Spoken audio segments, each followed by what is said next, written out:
Hello riders. So अभिज्ञ sir आपल्याकडे आले होते आणि सरांनी हा मोटो जॅक घेतलेला, पण सरांना समजत नव्हतं कसा हा मोटो जॅक अप्लाय करायचा आणि लुबिंग क्लिनिंग कशी करायची. सो त्यांची ही स्पीड 400 आहे, तर आपण त्यांना ह्याच्यावर ऍप्लिकेशन कसं आणि लूब आणि क्लिनिंग कसं करायचं ते सांगणार आहोत. तर तुम्ही पण ही व्हिडिओ शेवटपर्यंत नक्की पहा. सो स्टेप 1 मध्ये तुम्हाला हा वेल्क्रोवाला पॅच भेटतो. तर तुम्हाला काय करायचं, हा ब्रेकला अप्लाय करायचा इथे.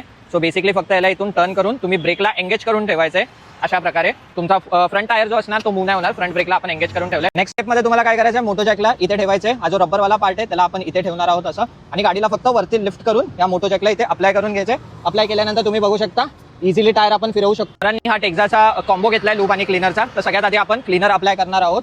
क्लीनर अप्लाय करायच्या वेळी तुम्हाला हे जे ओरिंग्स दिसत आहेत साईडचे, तिथेच क्लीनर अप्लाय करायचं. जस्ट तुम्हाला टायर फिरवून इझिली हे क्लीनर असा अप्लाय करून घ्यायचा आहे. ॲज यू कॅन सी आता आपण ब्रशने याला प्रॉपरली क्लीन करतोय. क्लीन करून झालंय. आता आपण वॅक्सचा चेन ल्यूब यूज करणार आहोत टेक्साचा.